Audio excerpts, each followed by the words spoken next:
Kung hindi kayo magpadala, mga OFW, kaninong pamilya ba ang magugutom? Idol, nakakaintindi ka ba ng Zero Remittance Week? Ibig sabihin, isang linggo lang yon. So sa isang linggo na yon, hindi pa magugutom yung pamilya namin doon. Pero yung isang linggo na yon, malaki ang impact at malaki ang mawawala sa bansa. Ha? Kung ano man ang pinaghirapan ng OFW, kami lang ang may karapatan kung anong gagawin namin sa aming pera at hindi kayo. Tama. Isa pa. We are speaking in behalf of the OFW worldwide. Okay. Ang gusto lang namin maayos na gobyerno. Hindi bangag na gobyerno. Malaki ang taxes na ibinibigay namin. Hindi man lang kami nakatanggap ng maayos na serbisyo galing sa inyo, hindi katulad ni Tatay Digong. Kaya umayos kayo! Duterte! Duterte! Duterte! Duterte! Duterte! Oh guys, bali-balita.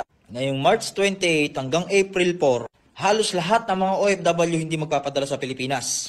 At isa na po ako dun. Nabalitaan nyo na ba? Alam nyo kung bakit? Bilang pagkondena sa pag-aresto kay former President na si Pangulong Rodrigo Duterte. Karamihan ang gagawa niyan dun sa bansang Europe, yung mga OFW doon. Paano ba yan kung lahat ng OFW, de zero remittance yan? Tapos panawagan ng palasyo, kumalma ang mga OFW. Tapos sasabihin nila, pamilya namin ang maapektuhan sa Pilipinas. Sinong niloko nyo? Hindi po sila maapektuhan dun. Kasi bakit? Nagpadala na nung last month. Hindi naman gagawin ng mga OFW sa Europe yan, ang basta-basta. Ibig sabihin, kahit hindi sila magpadala ngayong katapusan, may magagamit sila.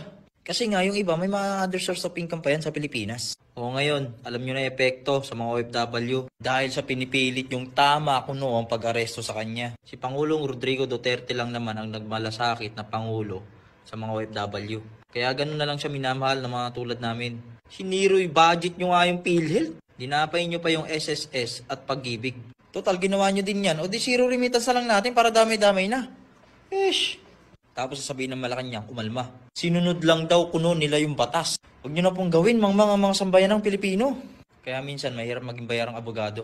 Alam mo na ngang mali, itinatama mo pa. Ganyan talaga pagdating sa pera. At bulok na sistema. Oh, mga kababayan, mga OFWs, nag-warning yung Malacanang kanina sa Declare sa press conference niya na yung about sa zero remittance. So, nag-warning sila sa atin, iwa-warning din natin sila. Sila lang ba yung marunong, di ba? Karapatan natin yan, pera natin yan, pinaghirapan natin yan. So, this coming March 28 till April 4 will have no remittance of those OFWs who support PRRD. Mabuhay ang lahat ng OFWs. So, I declare, watch us, diba? O mga boss, sa lahat ng mga OFW dyan, inaanyayahan ko po kayo na suportahan itong maisog na magkaroon ng zero remittance in just 1 week galing sa international papunta ng pandomestikong bansa sa Pilipinas. Ngayon mga boss, ito hamakin nyo ha. Padala tayo ng padala, kahit tayo ng kahit sa ibang bansa, nagbibigay tayo papunta sa Pilipinas para makasuportahan natin ang ating mga pamilya. Ngayon, kinakaltasan tayo ng gobyerno natin sa Pilipinas, tapos pinapang-ayuda lamang yan sa mga tamad na yan. Kaya yung mga supporter ni BBM at yung mga nakikisawsaw na gusto na rin maging supporter para meron silang mga panghit-hit. Ganyan kayo kalupit, di ba? O sa masabihin na natin, hindi nyo pinang-ihit-hit. Pero sinisiraan nyo yung tao na gumawa sa inyo ng maganda at nagbigay na matiwasay at magandang pamamalakad sa ating bansa nung panahon ni Rodrigo Duterte. Para lamang magkaroon kayo ng ayuda, gagawa kayo ng mga kwento. Kaya naman mga boss, zero remittance simula ng March 28 hanggang April 5. At alam nyo ba kung ano magiging ganti natin mga boss? Dahil hindi naman tayo pinapansin eh. Wala naman pinapansin kahit putak tayo ng putak sa social media.